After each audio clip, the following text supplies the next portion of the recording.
दोस्तों, आज हम आपके लिए लेके आए हैं सीजन 5 एपिसोड 6 पार्ट 1। अर्तुल साहब कहते हैं, चारे देखो बेटा, उस दिन सराय में गुंदूस की तरह तुमने भी मुझसे झूठ बोला।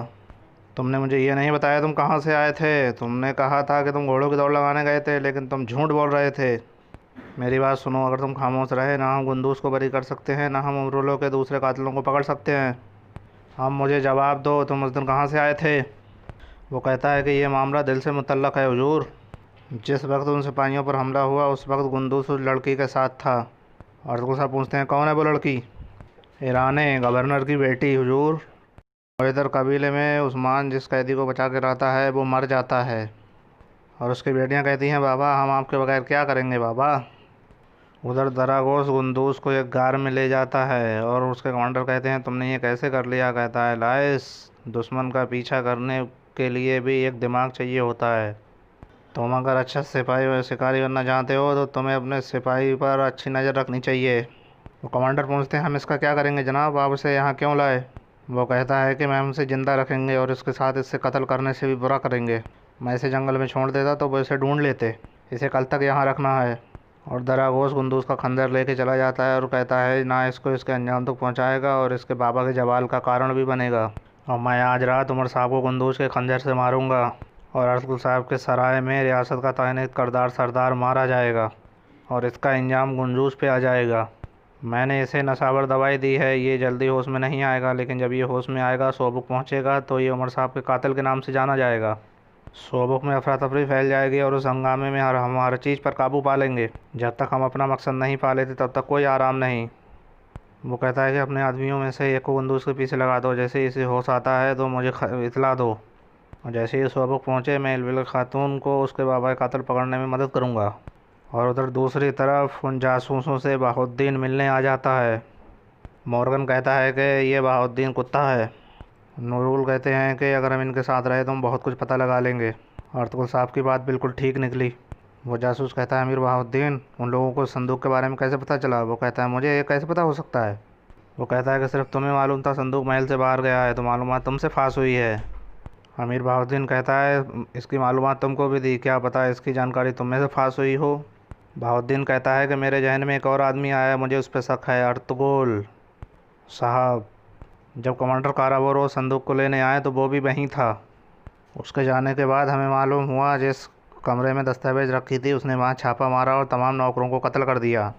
हो सकता है वो भी उस संदूक के पीछे हो। जासूस कहता है, हलाकू खान तुम्हारे सिवा हम में से किसी को माफ़ नहीं करेगा। बहाउद्दीन कहता है, इसका क्या मतलब है। मैंने हलाकू खान के मुताबिक वो संदूक तुम लोगों के हवाले किया था, इसमें मेरी क्या गलती है। जासूस कहता है, ये मत भूलो, काराबोरो को तुम्हारी ज़मीनों में मार दिया गया था।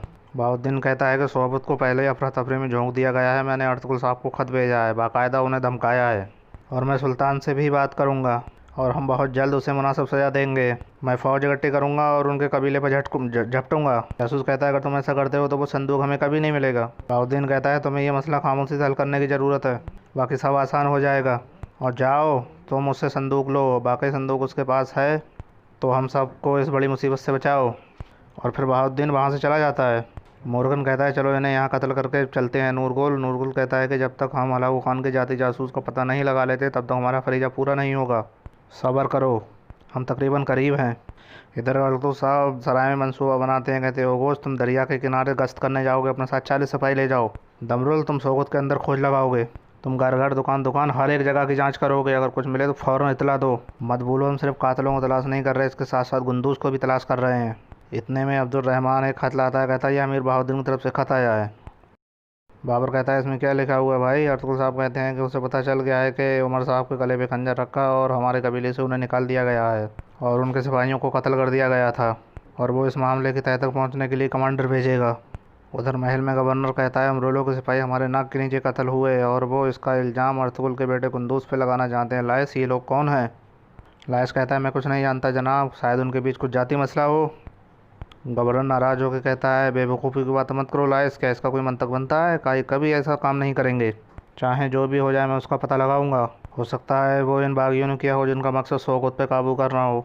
उनका मकसद सोगत में बदअमनी फैलाना है और ये करके वो आसानी से अपना हदफ हासिल कर सकते हैं। कहता है, हम इलाके में बस ही तलाश कर रहे हैं जनाब, लेकिन अभी तक हमें कुछ नहीं मिला। गवर्नर कहता है, उसे ढूंढो लाइस, ढूंढो।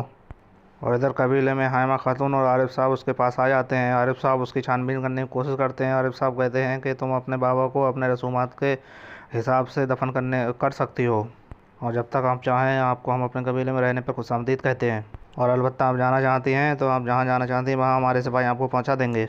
आरिफ साहब उन दवाइयों को देखते हैं, उन्हें कुछ शक होता है। वो कहते हैं आपके बाबा की हालत जानलेवा नहीं थी, कि आपके अलावा यहाँ कोई आया था? वो कहती हैं कि नहीं, मैं हर वक्त बाबा के पास थी, बस कुछ वक्त कि जब मैं कुआं से पानी भरने गई थी मैंने किसी को नहीं देखा। आरिफ साहब कहते हैं मैं इस मसले की अच्छी तरह तहकीकात करूँगा, मैं इन बोतलों की मालूमात करने लगा हूँ, मुझे लगता है इन बोतलों में जहर है। और हाइमा खातून वहाँ उन्हें तसल्ली देकर चली जाती हैं। और उस्मान उसकी बेटी के पास आता है और वो कहता है ये बात ठीक नहीं है, लेकिन ये हार शायद वही हार है जिसका तुमने जिक्र किया था। वो कहती है हाँ ये वही हार है, बाबा को याद करने के लिए ये मेरे पास वाहिद निशानी है। वो कहती है उस्मान तुम बहुत बहादुर हो, तुमने हमारे लिए ख़तरे से दो चार किया और तुम मेरा हार भी ढूंढ कर लाए। उस्मान कहता है मैंने वही किया जो मुझे करना था, ये मेरा फ़र्ज़ था। और वह तसल्ली देते हुए कहता है कि हमें एक सबूत मिला है, हम उन्हें जल्दी पकड़ लेंगे। इधर आरिफ साहब अपने खैमे में उस दवाई की चेकिंग करते हैं, और साहब जी कहता है आपने ये दवा खुद तैयार की थी, तो आपको शक है कि इसमें जहर हो सकता है? आरिफ साहब कहते हैं बहुत जल्दी मालूम हो जाएगा। और आरिफ साहब देखते हैं कि उसमें जहर है, और साहब जी कहते हैं मुझे बिना ताख़ीर सराय जाने होगा, और आरिफ साहब सराय के लिए निकल जाते हैं। गुंदूस को होश आता है, वो देखता है मैं अपने आप को गार में पाता है, और वो वहाँ से निकल के चल देता है। उसके पीछे पीछे एक जासूस भी उसका पीछा करता है। और इधर लोहार फिर बच्चों को कहानी सुनाने लगते हैं। पूछते हैं सावची कहाँ है? तो उस्मान कहता है कि सावची कहीं बूटियाँ ढूंढता होगा, जंगल में आवारागर्दी करता होगा। इतने में सावची आता है एक बार जख्मी परिंदे को लेकर, और कहता है कि ये जख्मी परिंदा मुझे मिला, मैंने इसको दवाइयाँ लगाई, अब ये ठीक है, मैं इसकी सेहत बहाल होने तक इसकी तीमारदारी करूँगा, मैं इसे छोड़ना नहीं चाहता था। इसी के साथ ये एपिसोड समाप्त होता है। अगर ये वीडियो आपको पसंद आई लाइक करें, शेयर करें, हमारे चैनल को सब्सक्राइब करें और बेल आइकन का बटन दबाएं ताकि नोटिफिकेशन सबसे पहले आपको मिले। Okay bye, good bye, next video मिलते हैं।